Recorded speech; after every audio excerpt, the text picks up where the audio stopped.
Selamat pagi, Assalamualaikum warahmatullahi wabarakatuh. Anak-anak yang berada di rumah, semoga dalam keadaan sehat walafiat dalam satu keluarga. Anak-anak sekalian, kita langsung saja pembelajaran kita tentang dunia tumbuhan. Nah, dunia tumbuhan ini, kalau kita melihat macamnya memang ada. Di dalam pembelajaran ini ada 3 macam yang kita bahas nanti. Pertama, tumbuhan lumut, kedua, tumbuhan paku, yang ketiga adalah tumbuhan berbiji. Nah, untuk itu, ketiga macam itu, pertama kita harus tahu nanti identifikasi, membedakan, dan mengomunikasikan ciri-ciri di antaranya tumbuhan. Jadi kalau kita nanti melihat dan mengklasifikasikan jenis tumbuhan, maka tumbuhan itu bermacam-macam. Itu yang kita bahas nanti adalah macam. Satu contoh misalkan tumbuhan lumut. Nah, tumbuhan lumut ini memang tumbuhan yang berasal dari bahasa Yunani yang artinya brion, yang artinya tumbuhan. Ya, tumbuhan ini ciri-cirinya yang satu adalah sel-sel penyusun tubuhnya telah memiliki dinding sel. Yang kedua, susunan arkegonimnya sama dengan tumbuhan paku. Tiga, batang terdiri dari selapis sel kulit, lapisan kulit dalam silinder. Hanya tumbuh memanjang. 5 adalah rhizoid. Nah, ini juga kalau kita melihat cirinya, lepas dari itu mungkin tumbuhan lumut juga bisa hidup di tempat yang lembab. Itu tentang tumbuhan lumut. Kemudian skemanya, kalau kita melihat skema metagenesis tumbuhan lumut itu, kita bisa melihat dari skema-skemanya, metagenesis, spora yang masak keluar dari kotak spora. Sehingga inilah yang nanti akan tumbuh dengan berkembang jadi. Kemudian siklusnya, jadi siklus hidup lumut dan daun. Nah, ini siklusnya, kita melihat beberapa siklus yang berada di sini. Nah, kemudian kita peranan. Nah, kita melihat peranan.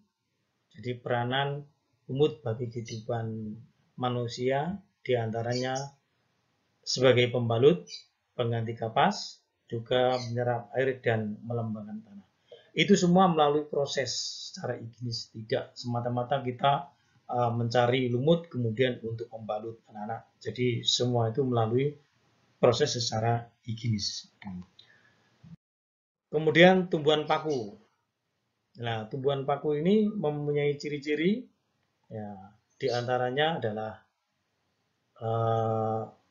lapisan pelindung sel atau jaket steril terdapat di sekeliling organ reproduksi. Kemudian yang kedua adalah embrio multiseluler terdapat dalam archegonium. Yang ketiga adalah cuticulea. Yang keempat adalah sistem transport internal yang menyangkut air dan zat makanan dari dalam tubuh. Itu adalah peranan tumbuhan paku. Kemudian berikutnya adalah struktur tumbuhan paku. Ini struktur adalah bentuk, jadi bentuk-bentuknya tumbuhan paku seperti ini. Nah, ini tumbuhan paku itu.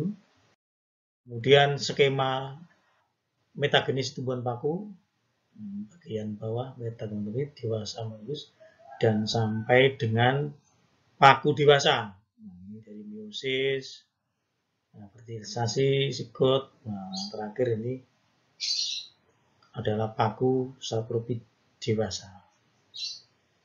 Kemudian skema. Ini skema metagenesis paku homospora. Nah, ini skemanya. Metagenesis, kemudian sini spora masak keluar dari sporofit yang langsung nanti terakhir adalah sperma membuai ovum dengan perantaraan air ini. Kalau kita melihat di sini metagenesis paku uterospor seperti ini. Jadi ini merupakan skemanya. Kemudian klasifikasi, kalau kita lihat kelasnya, di sini tumbuhan paku ada Psilotopita, ada Pteropita, ada Sphenotopita, ada Lycopita. Ini adalah kelas. Kemudian peranannya, ini kalau kita melihat peranan tumbuhan paku, diantaranya sebagai karangan bunga.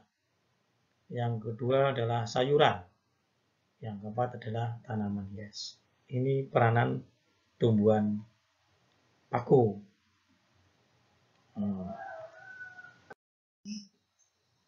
Ini yang terakhir adalah tumbuhan berbiji. Jadi tumbuhan berbiji ini ciri-cirinya yang pertama adalah biji dihasilkan oleh bunga atau rujung. Yang kedua adalah ini sperma menuju sel, telur melalui tabung serbuk sari. Yang ketiga memiliki saluran xilem dan floem. Yang keempat adalah memiliki klorofil. Ini merupakan tumbuhan biji. Selanjutnya melihat beberapa ciri tumbuhan berbiji yang meliputi, ya, satu, ini meliputi tumbuhan yang berupa semak-semak atau pohon-pohon yang batangnya keras dan berkayu. Yang kedua merupakan akar tunggang. Tiga, daunnya paku. Empat, bunga yang sesungguhnya belum ada. Yang kelima, bakal biji. Jadi ini merupakan beberapa ciri tumbuhan paku. Tumbuhan biji terbuka. Ciri-cirinya. Kemudian selanjutnya siklus hidupnya. Ini siklus hidupnya. Kita melihat tiap-tiap sisi ujung jantan menghasilkan 2 mikrosporangium. Nah, ini menghasilkan mikrosporangium. Nah, kemudian ya sampailah ini sampai fertilisasi dan menghasilkan suatu zigot. Nah, ini salah satu siklus hidup pinus. Nah, skema daur hidup. Nah, sebagai biji terbuka. Jadi ini ada serbuk sari mikro dan ada serbuk sari makro. Nah, ini dua-duanya ada istilah archegonium dan antheridium. Ini ketemu semua menghasilkan zigot embrio atau makhluk baru. Ya. Jadi ini merupakan skema daur hidup tumbuhan biji terbuka. Kemudian adalah untuk tertutup seperti ini, beberapa jenis tumbuhan biji terbuka. Kemudian ini tumbuhan biji tertutup ada beberapa ciri, diantaranya satu, ada bunga yang sesungguhnya. Yang kedua, daunnya pipi lebar dengan susunan tulang yang beraneka ragam. Yang tiga, bakal bijinya atau biji tidak tampak. Yang keempat adalah selisih waktu. Yang kelima, adanya pembuatan ganda. Yang keenam, meliputi tumbuhan kecil, semak dan perdu dan pohon besar. Ini merupakan tumbuhan biji tertutup. Nah, kemudian kita melihat perbedaan antara monokotil dan dikotil. Anda bisa melihat beberapa perbedaan beberapa tumbuhan, ada istilah monokotil dan dikotil, atau juga diistilahkan kalau dikotil ini adalah sistem akar tunggang, kalau monokotil itu akar serabut. Untuk itu anak-anak bisa mencari beberapa persamaan dan perbedaan pada jenis tumbuh-tumbuhan. Selanjutnya siklus tumbuhan berbunga, ya, tumbuhan, kemudian